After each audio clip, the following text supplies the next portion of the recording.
we are going to do a deep dive on a song from this record that I absolutely wore out as a kid.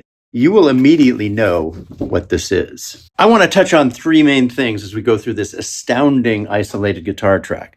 First and foremost, he wrote one of the most famous, most memorable, and most often quoted instrumental guitar melodies in history. Second, this Hendrix trick that we can all use with a Hendrix-style fuzz, vintage or modern, of course he used a fuzz face, where you turn the volume way down and it's fat and clean. You goose it all the way up and it's full fuzz. And then third, the amp, the speakers, and this new guitar that surprisingly turned out to be the best choice for these vintage tones. Okay, these first two chords, mind-blowing.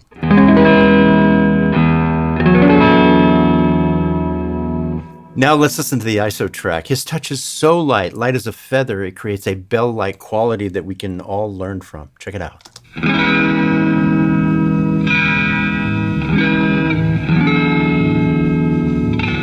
So light.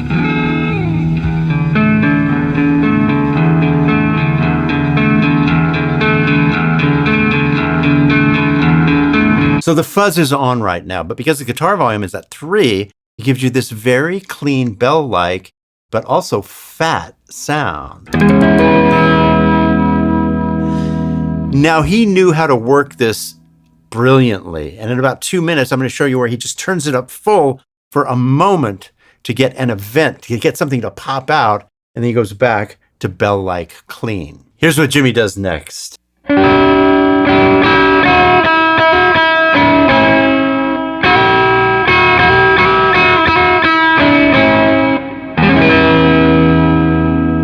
Now we move to the turnaround that he wrote, and it's very blues-oriented. It almost could be pulled from a B.B. King minor blues song or an Albert King or Freddie King song. Very traditional. But what happens after that is otherworldly. This melody that he does with octaves is maybe the most famous guitar instrumental melody of all time. Always referenced, always played on stages, always spontaneously added to jam sessions.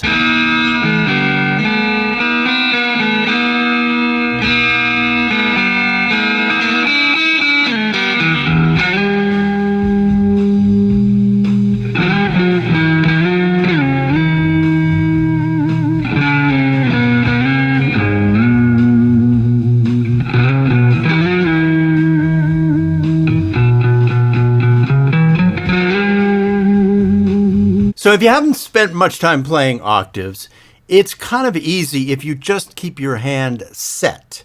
I like to use my little finger, and you just keep the shape totally set as you travel.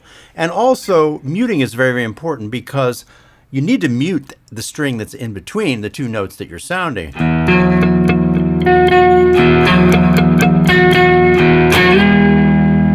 Okay, so now I'm going to mime. That's just play in the air over the isolated track. You're just going to hear him. And I'm going to show you this amazing moment that floors me, where he just turns up the fuzz for a moment and then right back down to the beautiful, fat, clean tone with the fuzz face.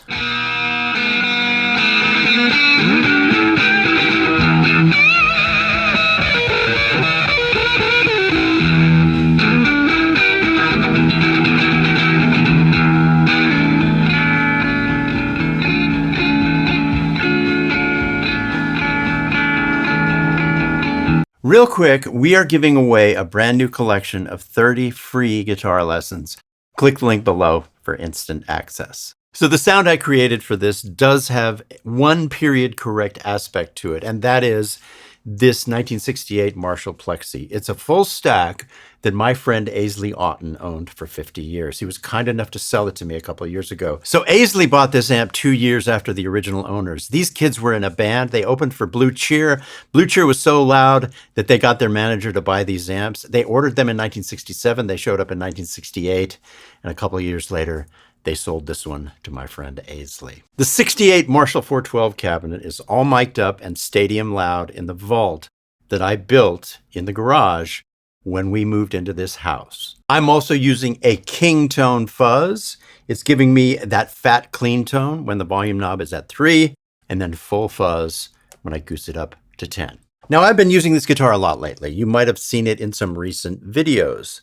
So I can vouch for it. It's the Ultra 70th Anniversary Strat. I'm borrowing this one, and I've bought one, and it's being finished, and it'll come to me soon. I can give this one back to my friend Joey. So anyway, this guitar has a compound radius neck, 10 to 14, locking tuners, a roasted maple neck. It's called a D shape. It fits my hand well, and you know I have small hands. The pickups are noiseless, so I'm surprised, and they're very modern. I'm surprised they sound so perfect for this particular tone. And it has this quad tap humbucker, which sounds good at every setting, and you just press these two buttons. It's pretty cool, pretty slick to get it going. I loosened the springs in back so that the tremolo floats. It sits up, and I can go up or down. The pickups, as I said, are noiseless, but they sound very much 1968 to me. It has jumbo frets. All in all, a very playable guitar. It's called the 70th Anniversary HSS Ultra in Amethyst. Now, you can pre-order this at Sweetwater. I will leave the link below. They're kind of hard to get right now. Like I said, I'm waiting for mine. But I have to say, this is my favorite Strat right now. Okay, so now he does the melody one more time. It's basically not even a full round. Great arranging. He's not thinking about it. It's just his talent, his instinct. Then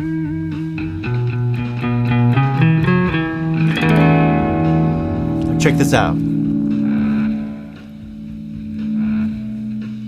So what's about to happen next is Hendrix goes on this sonic journey, this feedback journey, this noise poem that I think is very musical. And it's, you know, sometimes it sounds like he's whispering with the guitar. Other times it sounds like a European police car. You know that thing that he does. And then other times it's like this monster shrieking at the top of its lungs. And you have to remember at this time, apparently the demo for Third Stone from the Sun was started in December of 1966, and the actual song was finished in early 1967. So this is the kind of thing that was very revolutionary at the time. And so I'm going to just show you a couple of highlights here. And what he's doing, I think, is I picture him standing in front of the amplifier, moving the guitar around, and there's so much sound pressure. You know how loud a 412 is, or a stack, that it's going through the guitar. So even at the clean sound, you know, when he turns down to 2 or 3, he's got the fuzz on, there's plenty of size and sustain. And it's feeding back even with the clean tone, and then he gooses it all the way up. So let's look at some of the highlights. Here's a whisper section.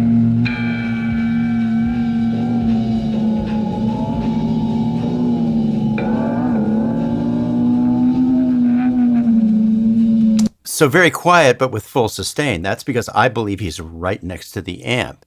And then here's the police car.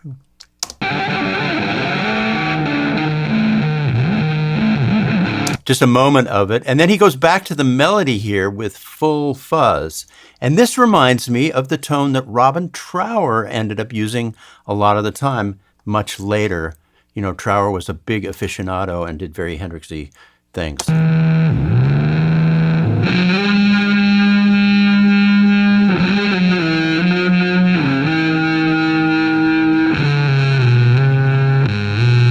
I mean, that reminds me of the Bridge of Sighs, song by Robin Trower, which I absolutely love too.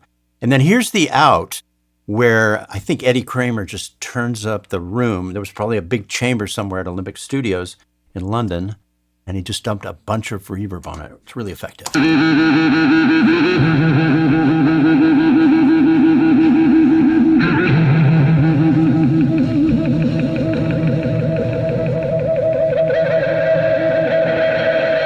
Hear the room?